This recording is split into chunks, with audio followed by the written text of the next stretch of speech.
Praise the Lord.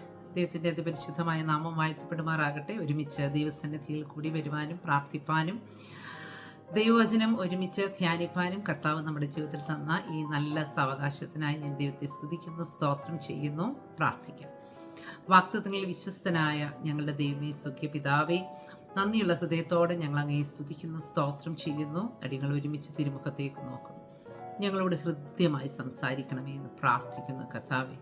അങ്ങയുടെ ശബ്ദം ഞങ്ങളുടെ അന്തരാത്മാവിൽ, കാതുകളിലല്ല അന്തരാത്മാവിൽ മുഴങ്ങുവാൻ ഇടയാക്കണമേ എന്ന് പ്രാർത്ഥിക്കുന്നു. ഇന്ന് കേൾക്കുന്ന ദൈവത്തിൻ്റെ വചനം കർത്താവെ ഞങ്ങളിൽ സ്വാതന്ത്ര്യം വരുത്തുമാറാകണമേ എന്ന് പ്രാർത്ഥിക്കുന്നു കർത്താവെ. അപ്പൻ്റെ വലിയ കരം കൂടിയിരുന്ന് ഞങ്ങളെ വഴി നടത്തി സഹായിച്ചാട്ടെന്ന് പ്രാർത്ഥിക്കുന്നു. യേശു ക്രിസ്തു മുഖാന്തരം അടിയങ്ങൾ ഒരുമിച്ച് അങ്ങയോട് ചോദിക്കുന്നു, കൃപ തോന്നി കേൾക്കുമാറാകണമേ. ആമേൻ, ആമേൻ, ആമേൻ. സ്തോത്രം. Praise God. ദൈവത്തിൻ്റെ അതിപരിശുദ്ധമായ നാമം വാഴ്ത്തപ്പെടുമാറാകട്ടെ. ഈ ദിവസങ്ങളിൽ ഞാൻ മാലാഖി പ്രവചനമാണ് ധ്യാനിച്ചുകൊണ്ടിരിക്കുന്നത്. മാലാഖി പ്രവചനം ധ്യാനിക്കുമ്പോൾ അതിൻ്റെ 1-ാം അധ്യായത്തിൻ്റെ 1-ാമത്തെ വാക്യം പല ആവർത്തി ഞാൻ മാലാഖി പ്രവചനം ഈ ദിവസങ്ങളിൽ വായിച്ചു. പക്ഷേ ഇന്ന് വീണ്ടും അത് വായിക്കുമ്പോൾ 1-ാം അധ്യായത്തിൻ്റെ 1-ാം വാക്യം ഇങ്ങനെയാണ് വായിക്കുന്നത്: പ്രവാചകം മാലാഖി മുഖാന്തരം ഇസ്രായേലിനോടുള്ള യഹോവയുടെ അരുളപ്പാട്. മലയാളത്തിൽ അങ്ങനെയാണ് വായിക്കുന്നത്. But when we read it in English, it says, the burden of the word of the Lord to Israel by Malachi. അപ്പം മലഖായ് അല്ലെങ്കിൽ മാലാഖി എന്ന് പറയുന്ന ഈ പ്രവാചകൻ, ഇദ്ദേഹത്തിൻ്റെ പേരിൻ്റെ അർത്ഥം ദ മെസ്സഞ്ചർ ഓഫ് ഗോഡ് എന്നാണ്. ദൈവത്തിൻ്റെ ദൂതുവാഹി എന്നാണ് ആ പേരിൻ്റെ അർത്ഥം. ഈ മാലാഖി പ്രവചനത്തിനകത്ത് നമ്മൾ ഇതിനെ നമുക്ക് 3 ഭാഗങ്ങളായിട്ട് തിരിച്ച് നമുക്ക് പഠിക്കുവാനായിട്ട് കഴിയും. യഹൂദനുമായിട്ടുള്ള ബന്ധത്തിൽ ദൈവം അരുളി ചെയ്യുന്ന ഒരു പ്രവചന പുസ്തകമാണിത്. 3ആയിട്ട് നമുക്ക് തിരിക്കാം. 1-ാം അധ്യായത്തിൻ്റെ 1 മുതൽ 5 വരെയുള്ള വാക്യങ്ങൾ വായിക്കുമ്പോൾ യഹൂദൻ്റെ പദവികൾ നമുക്കവിടെ കാണാനായിട്ട് കഴിയും. യഹൂദൻ്റെ ഏറ്റവും വലിയൊരു പദവിയായി നമ്മളവിടെ കാണുന്നത് ദൈവം അവനെ സ്നേഹിച്ചു എന്നുള്ളതാണ്. പക്ഷെ അവൻ ചോദിക്കുന്നു, ഏതിനാൽ ഞങ്ങളെ സ്നേഹിച്ചു? നമ്മൾ പലപ്പോഴും അങ്ങനെയാണ് അല്ലേ? ഏതിനാൽ ഞങ്ങളെ സ്നേഹിച്ചു? അങ്ങ് ഞങ്ങൾക്ക് വേണ്ടി കരുതെന്ന് പറഞ്ഞു. എന്ത് കരുതി? എന്തുകൊണ്ട് സ്നേഹിച്ചു? എന്തോ അടയാളം? അവരും തമ്മിൽ ഒട്ടും വ്യത്യാസമില്ല എന്ന് പലപ്പോഴും എനിക്ക് തോന്നാറുണ്ട്. സ്തോത്രം. ഇവർ ചോദിക്കുകയാണ്, നീ ഞങ്ങളെ ഏതിനാൽ സ്നേഹിക്കുന്നു എന്ന് ചോദിക്കുന്നു. അവൻ്റെ ജീവിതത്തിൽ, യഹൂദൻ്റെ ജീവിതത്തിലെ ഏറ്റവും വലിയൊരു പദവി എന്ന് പറയുന്നത് അവൻ ദൈവത്താൽ സ്നേഹിക്കപ്പെട്ടു എന്നുള്ളത്. ദൈവം അതിനൊരു ഉത്തരം കൊടുത്തു കേട്ടോ.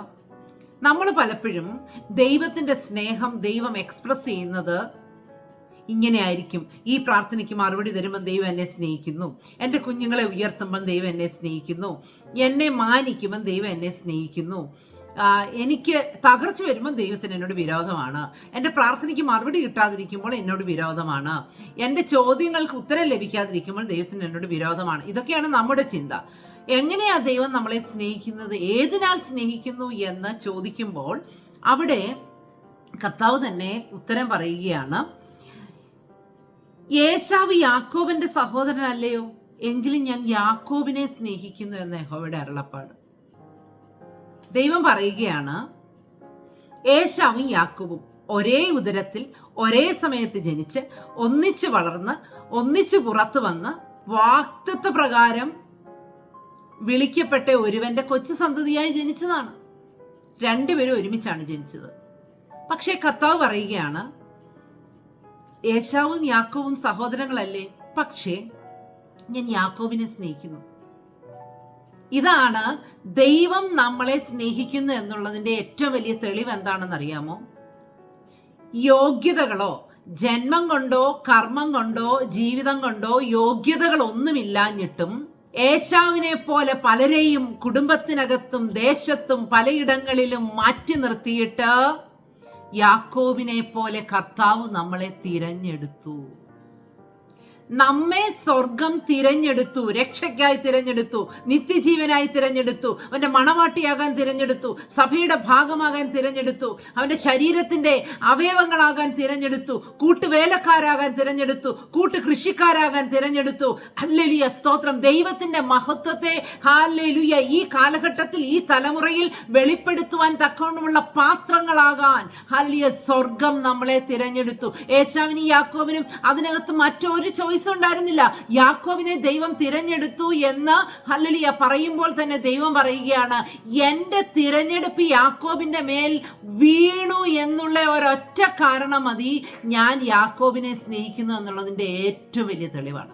അപ്പോൾ ഈ പുസ്തകത്തിന്റെ ആദ്യ ഭാഗത്ത് നമ്മൾ കാണുന്നത് യഹൂദന്റെ പദവികളാണ്. താഴോട്ടുള്ള പദവികൾ 1 മുതൽ 5 വരെയുള്ള വാക്യങ്ങളിൽ നമുക്ക് വായിക്കാനായിട്ട് കഴിയും. പിന്നീട് 1:6 മുതൽ 3:15 വരെയുള്ള ഭാഗങ്ങൾ നമ്മൾ വായിക്കുമ്പോൾ യഹൂദൻ ഏതൊക്കെ വിധത്തിൽ മലിനപ്പെട്ടുപോയി, എവിടെയൊക്കെ അവന്റെ ജീവിതത്തിൽ അഴുക്ക് വന്നു ചേർന്നു, അല്ലെങ്കിൽ ദൈവഹിതമില്ലാത്ത കാര്യങ്ങൾ അവന്റെ ജീവിതത്തിൽ വന്നു ചേർന്നു.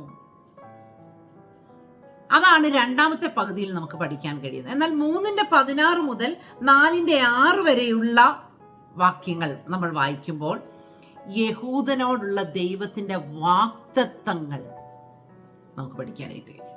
ഒരു കാര്യം ഓർക്കുക, പഴയ നിയമത്തിന്റെ അവസാനത്തെ ദൈവശബ്ദമാണിത്. ഏറ്റവും അവസാനമായി ദൈവം തന്റെ ശബ്ദം കേൾപ്പിച്ചതാണ്.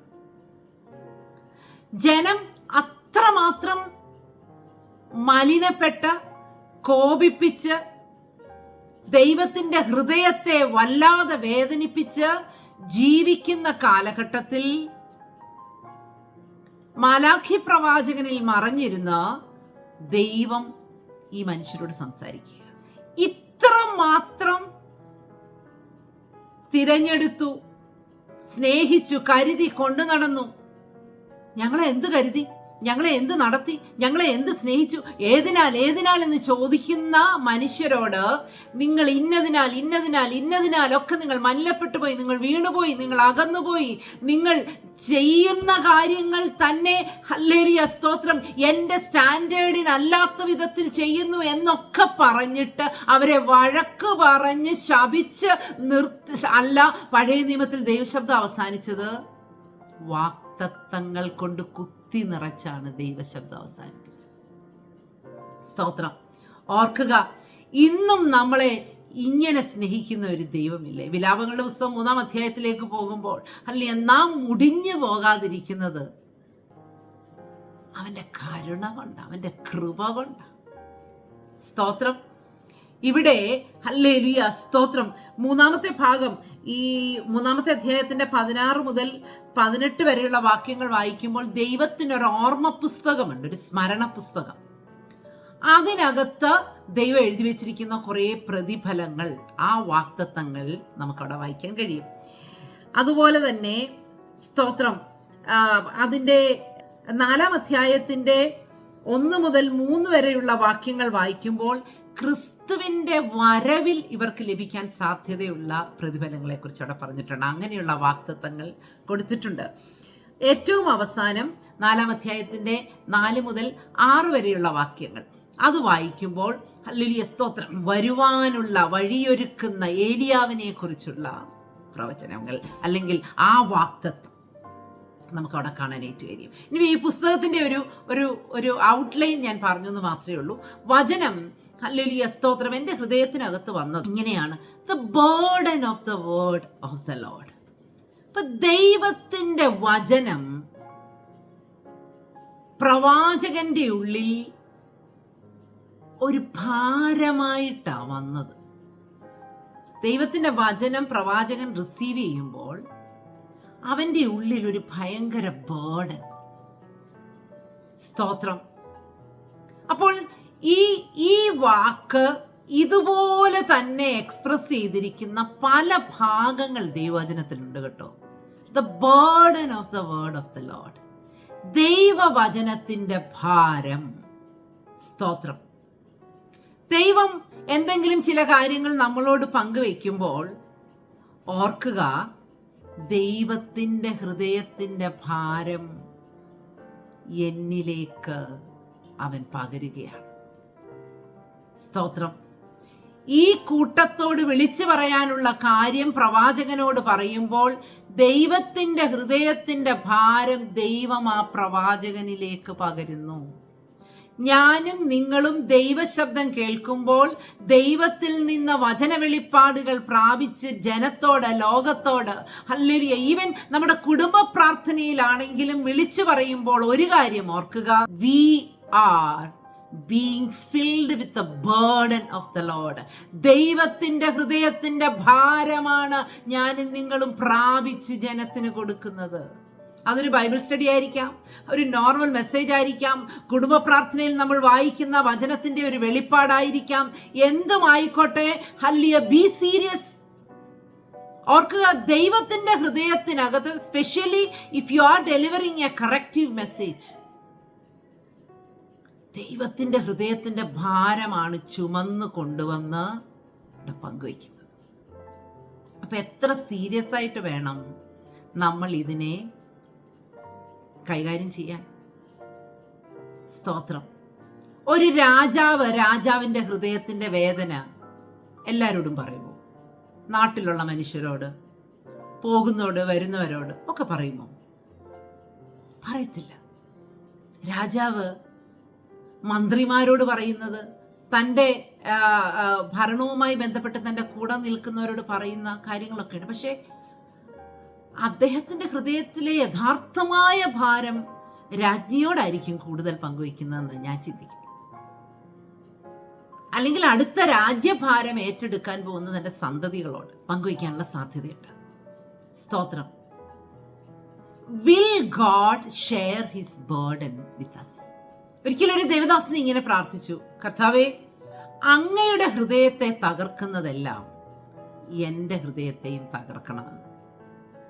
That is the true prayer. Whatever breaks your heart should break me. എന്തെല്ലാം അങ്ങയുടെ ഹൃദയത്തെ തകർക്കുന്നോ അതെല്ലാം എൻ്റെ ഹൃദയത്തെയും തകർക്കണം. അപ്പം ഈ മാലാഖി പ്രവചനത്തിൽ നമുക്ക് കാണാൻ കഴിയുന്നത് the burden of the word of the Lord. ദൈവത്തിന്റെ എന്ത് ഭാരമാണ് പങ്കുവെച്ചത്. ഇത് മുഴുവൻ വായിക്കുമ്പോൾ നമുക്ക് മനസ്സിലാവുന്ന ഒരു കാര്യം എന്താണെന്ന് അറിയാമോ? God's dissatisfaction.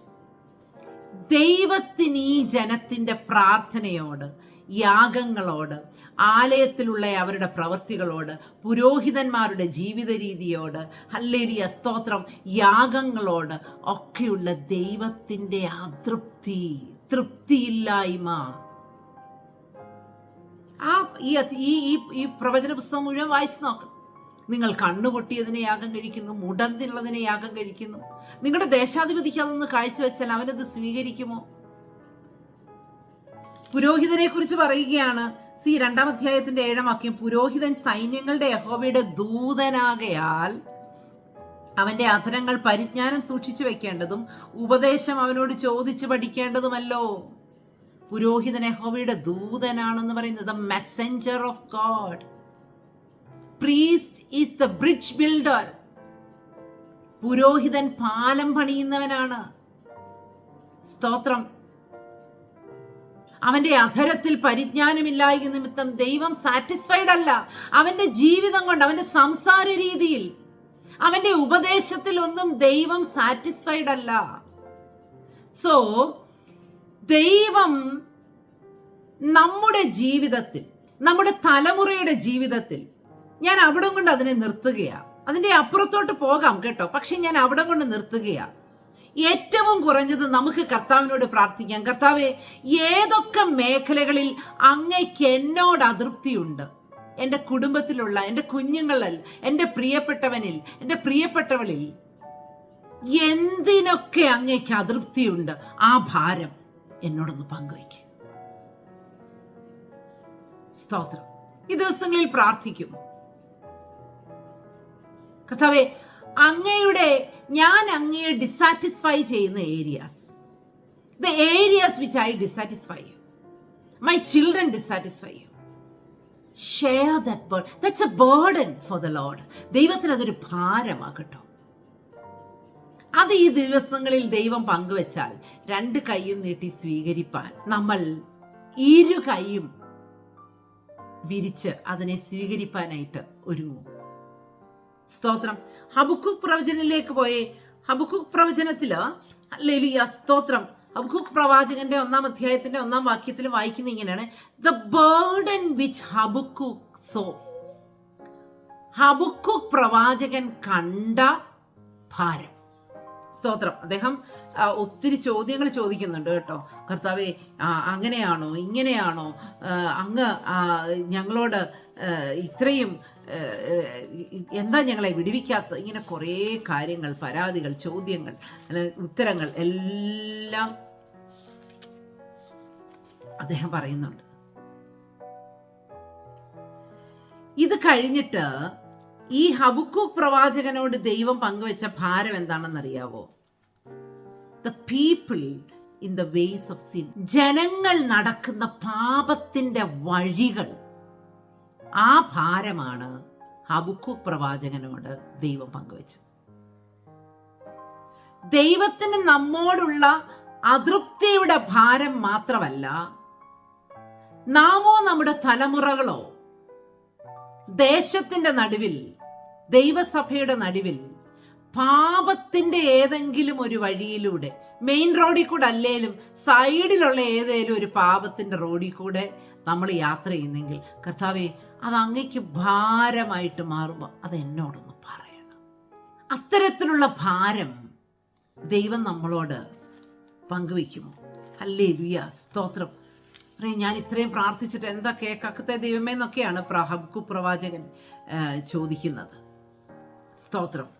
പക്ഷേ ഏറ്റവും അവസാനം ഇദ്ദേഹം എല്ലാത്തിൻ്റെ അവസാനം ഇതൊന്നും ഇനി മറുപടി ഒന്നും കിട്ടിയില്ലെങ്കിലും ഇതെല്ലാം ആണെങ്കിലും ഇത് നിമിത്തം, ഈ പാപത്തിന്റെ വഴികളിലൂടെ നിങ്ങൾ നടക്കുന്നത് നിമിത്തം ഞാൻ നിങ്ങളെ ശത്രുവിന്റെ കരങ്ങളിൽ ഏൽപ്പിച്ചു കൊടുക്കുന്ന Syrians are going to come, Babylonians are going to come, ഇതെല്ലാം ദൈവം പറയുമ്പം ഈ ഭാരത്തെ യഥാർത്ഥമായി ഏറ്റെടുത്ത ദൈവദാസൻ, ഞങ്ങൾ പാപത്തിന്റെ വഴികളിൽ നടന്നത് നിമിത്തമുള്ള ശിക്ഷയുടെ വടിയാണ് ഞങ്ങളുടെ മേലായിരിക്കുന്നതെന്ന് മനസ്സിലാക്കിയിട്ട് ഈ മനുഷ്യൻ അവസാനം പറയുകയാണ്: അത്തിവൃക്ഷം തളുത്തില്ലേലും മുന്തിരിവള്ളിയിൽ അനുഭവം ഉണ്ടായില്ലെങ്കിലും ഒലിവ് വൃക്ഷത്തിന്റെ പ്രയത്നം നിഷ്ഫലമായി പോയാലും നിലങ്ങൾ ആഹാരം വിളയിച്ചില്ലെങ്കിലും ആട്ടിൻകൂട്ടങ്ങൾ ഹല്ലേലൂയ സ്തോത്രം തൊഴുത്തിൽ നിന്ന് നശിച്ചാലും ഗോശാലകളിൽ കന്നുകാലി ഇല്ലെങ്കിലും ഒന്നുമില്ലെങ്കിലും എങ്കിലും ഈ ഹബക്കൂക്ക് പ്രവാചകന്റെ ഉള്ളിൽ ഇത്തരത്തിലുള്ള ഒരു ദൈവസ്നേഹം, ഇത്തരത്തിലുള്ള ഒരു സമർപ്പണം തൻ്റെ ഉള്ളിലുണ്ടെന്ന് സർവജ്ഞാനിയായ ദൈവത്തിനറിയാം. അതുകൊണ്ടാണ് ദൈവം ദൈവത്തിൻ്റെ ഹൃദയം പങ്കുവെച്ചത്. സ്തോത്രം. ഇങ്ങനെയുള്ള ഒരു ദൈവത്തിൻ്റെ ഭാരം പങ്കുവയ്ക്കും കേട്ടോ. അത്തിവൃക്ഷം തളർത്തില്ലേലും മുന്തിരിവള്ളിയിൽ ഹല്ലേലൂയ സ്തോത്രം അതിൻ്റെ ഫലം ശൂന്യമായി പോയാലും, ഹല്ലേലൂയ ഒലിവ് വൃക്ഷത്തിൻ്റെ ഹല്ലേലൂയ പ്രയത്നം നിഷ്ഫലമായാലും, തൊഴുത്തിൽ നിന്ന് ഗോശാലയിൽ നിന്ന് ഹല്ലേലൂയ സ്തോത്രം ആടുമാടുകൾ അല്ലെങ്കിൽ ഹല്ലേലൂയ സ്തോത്രം മൃഗസമ്പത്തെല്ലാം നഷ്ടപ്പെട്ടാലും, എങ്കിലും ഞാൻ എൻ്റെ യഹോവയിൽ ആനന്ദിക്കും. ഇനി ശിക്ഷയുടെ വടി വീണാലും ഞാൻ യഹോവയിൽ ആനന്ദിക്കും. ഞാൻ മടങ്ങി വരാൻ തയ്യാറാണ്. ആ നമ്മുടെ പാപത്തിൻ്റെ വഴികൾ, അത് നിമിത്തം ദൈവം അനുഭവിക്കുന്ന ആ ദൈവത്തിൻ്റെ ഹൃദയത്തിലെ ആ ബേർഡൻ റിസീവ് ചെയ്യുന്ന ഹബക്കൂക്കുമാരായി നമുക്ക് മാറാം. സ്തോത്രം. സെഖരിയ പ്രവാചകനിലേക്ക് പോയാൽ, സെഖരിയ പ്രവചനം 9-ാം അധ്യായത്തിൻ്റെ 1-ാമത്തെ വാക്യം, 9-ാം അധ്യായത്തിൻ്റെ 1-ാം വാക്യത്തിലും നമുക്ക് കാണാൻ കഴിയുന്നത് ദ ബേർഡൻ എന്ന് പറയുന്ന ഒരു വേർഡ് നമുക്ക് അവിടെ വീണ്ടും കാണാൻ കഴിയും. The burden of the word of the Lord in the. അത് ശത്രു രാജ്യങ്ങൾക്ക് എഗൻസ്റ്റ് ആയിട്ട് ദൈവം ചെയ്യുന്ന ചില കാര്യങ്ങളാണ് അവിടെ പറയുന്നത്. സ്തോത്രം. പറയുകയാണ്, ഇവരെയൊക്കെ ഞാൻ ഈ വിധത്തിൽ നശിപ്പിക്കാൻ പോകുകയാണ്. ദൈവത്തിൻ്റെ ആ ഭാരം, അതായത് എന്താണ് ദൈവത്തിൻ്റെ അപ്പോഴത്തെ ഭാരം? ഇവരെല്ലാവരും കൂടെ ചേർന്ന് എൻ്റെ ജനത്തെ കപ്പിക്കളയുന്നു. ഇവരെല്ലാം കൂടെ ചേർന്ന് എൻ്റെ ജനത്തെ ഞെരുക്കി കളയുന്നു. സ്തോത്രം. എൻ്റെ 8-ാം വാക്യം ഒന്ന് വായിച്ചേ.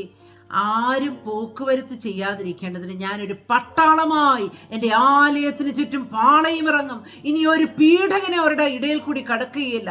ഇപ്പോൾ ഞാൻ സ്വന്തം കണ്ണുകൊണ്ട് കണ്ടുവല്ലോ. സ്തോത്രം. അപ്പോ നമ്മെ ശത്രു ഞെരുക്കാനായി ഏൽപ്പിച്ചു കൊടുത്താൽ പോലും നാം ഞെരുക്കപ്പെടുന്നത് കാണുമ്പോൾ ദൈവത്തിന്റെ ഹൃദയത്തിന് അത് ഭാരമാണ്. ഇനി പീഡനത്തിന് നിങ്ങളെ ഞാൻ വിട്ടുകൊടുക്കില്ല.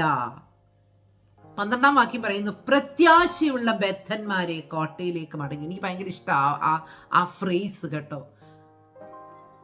കാരാഗൃഹത്തിൽ കിടക്കുന്ന ഒരാളിന് എന്തെങ്കിലും പ്രത്യാശയുണ്ടോ? ജീവപര്യന്തം തടവിന് ശിക്ഷിച്ച ഒരാളിന് എന്തെങ്കിലും പ്രത്യാശയുണ്ടോ?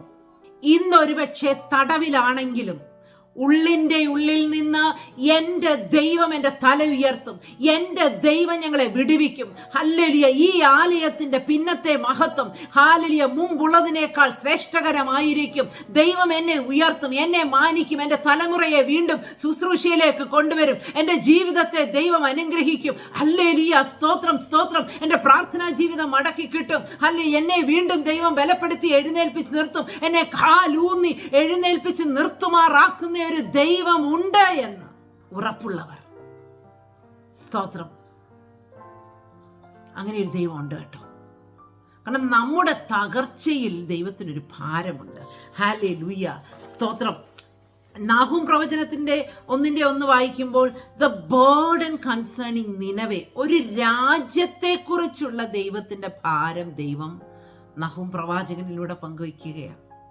ഓർത്ത് നോക്കിക്കേ, നമ്മുടെ മേലുള്ള ദൈവത്തിന്റെ ഡിസാറ്റിസ്ഫാക്ഷൻ മാത്രമല്ല, നമ്മുടെ ഹല്ലേലൂയ സ്തോത്രം സ്തോത്രം സ്തോത്രം ജീവിതത്തിൽ പാപത്തിന്റെ വഴികളെക്കുറിച്ചും അത് നിമിത്തം നാം അനുഭവിക്കുന്ന പീഡനങ്ങളെക്കുറിച്ചുള്ള ഭാരം മാത്രമല്ല, ഹല്ലേലൂയ സ്തോത്രം, നാം സ്വീകരിക്കാൻ തയ്യാറാണെങ്കിൽ രാജ്യങ്ങളെക്കുറിച്ചുള്ള ദൈവത്തിന്റെ ഭാരം ദൈവം നമുക്ക് കൈമാറ്റം ചെയ്യും.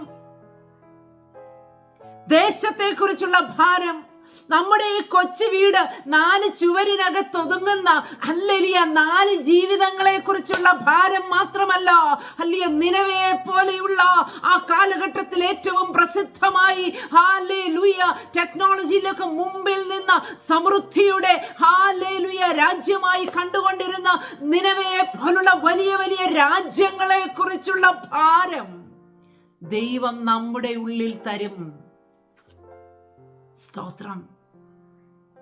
ഈ ദിവസങ്ങളിൽ നമുക്ക് നമ്മുടെ ആ ഇടുങ്ങിയ ചിന്താഗതിയൊക്കെ വിടാം. എൻ്റെ കുഞ്ഞിനെ കുറിച്ച് അറിയിക്കണം, എൻ്റെ വീടിനെ കുറിച്ച് അറിയിക്കണം. അത് മാത്രമല്ല, ഹല്ലേലൂയ സ്തോത്രം സ്തോത്രം, രാജ്യങ്ങളെ കുറിച്ചുള്ള ഭാരം, ദ ബർഡൻ കൺസേണിങ് നിനവേ, നിനവയെ കുറിച്ചുള്ള ഭാരം നാഹൂം പ്രവാചകനിലേക്ക് ദൈവം പകർന്നു കൊടുക്കും. ഹഗായി പ്രവചനത്തിലേക്ക് പോയേ. ഹല്ലേലൂയ സ്തോത്രം. ഹഗായി പ്രവചനത്തിലേക്ക് പോയാൽ അതിൻ്റെ 1-ാം അധ്യായത്തിൻ്റെ 1-ാം വാക്യം, ഹല്ലേലൂയ, അവിടെ നമുക്ക് വായിക്കാൻ കഴിയുന്നത്, ദാര്യാവേശ് രാജാവിന്റെ 2-ാം ആണ്ട് 6-ാം മാസം 1-ാം തീയതി യഹോവയുടെ അരുളപ്പാട് ഹഗായി പ്രവാചകൻ മുഖാന്തരം യഹൂദ ദേശാധിപതിയായ ശേൽത്തിയേലിന്റെ മകനായ സെരുബാബേലിനും മഹാപുരോഹിതനായ യഹോസാദാക്കിന്റെ മകനായ യോശുവയ്ക്കും ഉണ്ടായതെന്തെന്നാൽ, ഹല്ലേലൂയ സ്തോത്രം സ്തോത്രം, the burden of the word of the Lord. എന്താണെന്നറിയാം ദൈവത്തിന്റെ ഇപ്പോഴത്തെ ബേർഡൻ? പണിയാൻ വേണ്ടി കൊണ്ടുവന്നവരാ. പണിയാൻ സമയമായില്ലെന്ന് പറഞ്ഞ്, സ്തോത്രം,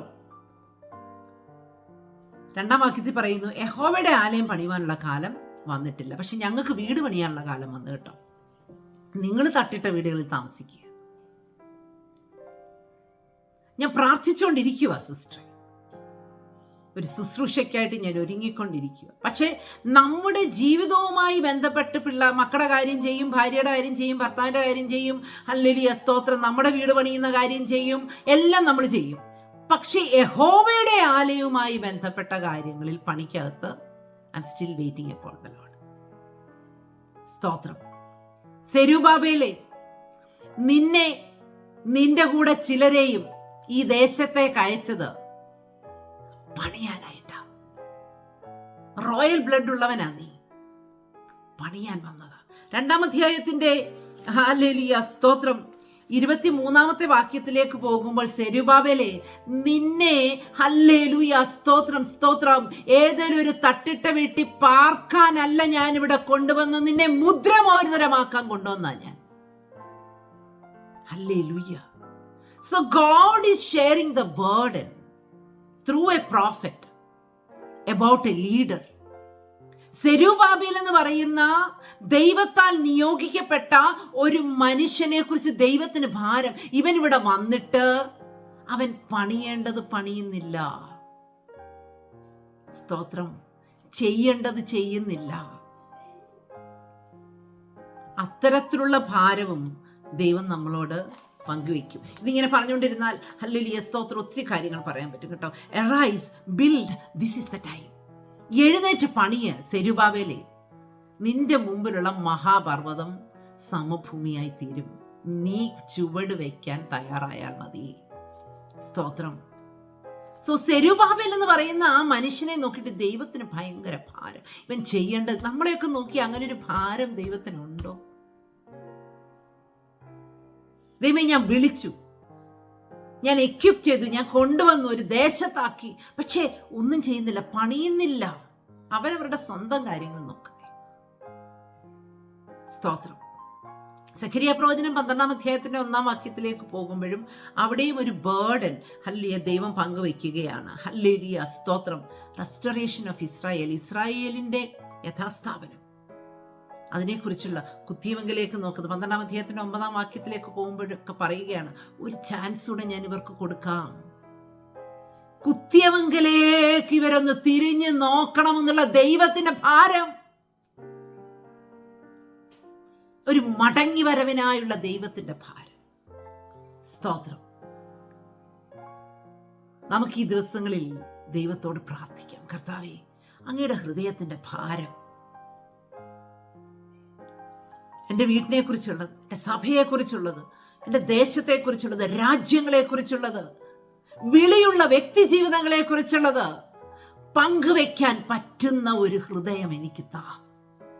സ്തോത്രം. ദൈവം അത് പങ്കുവെക്കുമോ? വെക്കും എന്നുള്ളതിന് ധാരാളം തെളിവുകളുണ്ട്. പിന്നീട് എപ്പോഴെങ്കിലും സമയം കിട്ടുമ്പോൾ ഹല്ലേലൂയ സ്തോത്രം, ഞാനത് പങ്കുവെക്കാം. ഹല്ലേലൂയ. അല്ല, ഒറ്റ വാക്യത്തിൽ, കമ്പി വാക്യത്തിൽ വേണമെങ്കിൽ ഞാൻ പറഞ്ഞു പോകാം. ഹല്ലേലൂയ സ്തോത്രം. സൊദോം ഗൊമോറയെ നശിപ്പിക്കുമ്പോൾ അബ്രഹാമിനോട് ദൈവം പങ്കുവെച്ചു.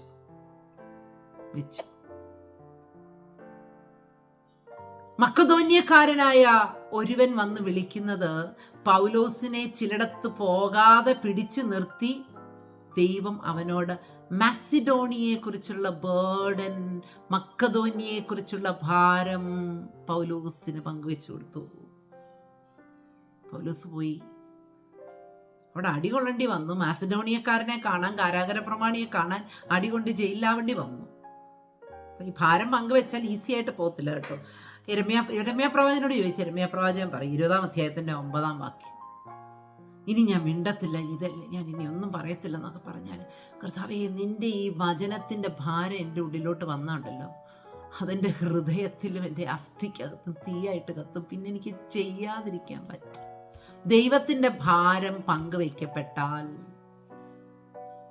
നമുക്ക് പറയാതിരിക്കാൻ കഴിയില്ല, ചെയ്യാതിരിക്കാൻ കഴിയില്ല, പ്രാർത്ഥിക്കാതിരിക്കാൻ കഴിയില്ല, ഉപവസിക്കാതിരിക്കാൻ കഴിയില്ല. ദൈവത്തിന്റെ ഹൃദയത്തിന്റെ ഭാരം ഇല്ലാത്തത് കൊണ്ടാ നമുക്കിങ്ങനെ ഈസി ആയിട്ട് ജീവിച്ചു പോകാൻ പറ്റുന്നത്. ഹല്ലേലൂയ സ്തോത്രം. ഇനി ദൈവത്തിന്റെ ഭാരം മാത്രമല്ല, നമ്മുടെ സഹോദരങ്ങളുടെ ഭാരം കൂടെ ചുമക്കണമെന്ന് ദൈവത്തിന് നമ്മളെക്കുറിച്ച് ആഗ്രഹമുണ്ട്. ഗലാത്യ ലേഖനം 6:2 പുതിയ നിയമത്തിലെ ക്രിസ്തുവിൻ്റെ ന്യായപ്രമാണം, ദ ലോ ഓഫ് ക്രൈസ്റ്റ്. പഴയ നിയമത്തിൽ ഒത്തിരി ലോ ഉണ്ട് കേട്ടോ, നിയമങ്ങളുണ്ട്, ന്യായപ്രമാണങ്ങളുണ്ട്, പ്രമാണങ്ങളുണ്ട്. പക്ഷെ പുതിയ നിയമത്തിലെ ക്രിസ്തുവിൻ്റെ ന്യായപ്രമാണം തമ്മിൽ തമ്മിൽ ഭാരങ്ങൾ ചുമക്കുക എന്നുള്ളതാണ്. ദൈവത്തിന്റെ ഭാരം നാം ചുമക്കണം. നമ്മുടെ ഭാരം അവന്റെ തോളിലിട്ടിട്ട് സഹോദരങ്ങളുടെ ഭാരം നാം ചുമക്കണം. The burden of the Lord. Will God choose us to share his burden? ഈ ഒരു ചോദ്യത്തോടു കൂടി ഞാൻ ഇന്നത്തെ സന്ദേശം അവസാനിപ്പിക്കുക. നമ്മുടെ കുടുംബത്തിനകത്ത് ദൈവത്തിൻ്റെ ഹൃദയത്തിൻ്റെ ഭാരം പങ്കുവെക്കാൻ ദൈവം എന്നെ തിരഞ്ഞെടുക്കും. നമ്മുടെ ദൈവസഭയിൽ എന്നെ തിരഞ്ഞെടുക്കും. എൻ്റെ കുടുംബത്തെ തിരഞ്ഞെടുക്കും. നമ്മുടെ ദേശത്ത് നമ്മുടെ തലമുറകളെ തിരഞ്ഞെടുക്കും. രാജ്യങ്ങളെക്കുറിച്ചുള്ള ഭാരം. നിങ്ങളൊന്ന് ഓർത്ത് നോക്കിക്കേ, ഈ നിനവയിലേക്ക് പോകാനായിട്ട് പറഞ്ഞിട്ട് തർശീശിലോട്ട് പോയ ഈ മനുഷ്യൻ യോന കപ്പലിന്റെ വെയിറ്റ് കുറയ്ക്കാൻ വേണ്ടി ചരക്ക് മുഴുവൻ കളഞ്ഞു, സകലമാന സാധനങ്ങളും കളഞ്ഞു. ഇത്രയെല്ലാം കളഞ്ഞിട്ടും കപ്പൽ ശരിയായില്ല. പക്ഷെ യോന എടുത്തു കളഞ്ഞപ്പം കപ്പലിന്റെ എല്ലാ ഇളക്കവും നിന്നു. അപ്പം കപ്പൽ അതുവരെ ചുമന്ന സകലമാന സാധനങ്ങളെക്കാളും ഭാരം യോനയ്ക്കുണ്ടായിരുന്നു. യെസ്, ഉണ്ടായിരുന്നു. കാരണം നിനവയിലെ 1,00,000 ഹല്ലേലൂയ ഹല്ലേലൂയ 30,000 50,000 ഹാലലിയത്തിലധികം വരുന്ന ആത്മാക്കളുടെ ഭാരം യോനയുടെ ഉള്ളിലുണ്ട്. സ്തോത്രം, ഹല്ലേലൂയ. ഈ ദിവസങ്ങളിൽ ദൈവത്തിന്റെ ഹൃദയത്തിന്റെ ഭാരം കുടുംബത്തെക്കുറിച്ച്, വ്യക്തി ജീവിതങ്ങളെക്കുറിച്ച്, വിളിയുള്ളവരെക്കുറിച്ച്, ദേശത്തെക്കുറിച്ച്, രാജ്യങ്ങളെക്കുറിച്ച്, ആത്മാക്കളെക്കുറിച്ചുള്ള ദൈവത്തിന്റെ ഭാരം ചുമക്കുന്നവരായി നമുക്ക് മാറാം. ദൈവത്തിന്റെ പരിശുദ്ധാത്മാവ് ഈ വചനങ്ങളാൽ നമ്മെ അനുഗ്രഹിക്കുമാറാകട്ടെ. God bless you.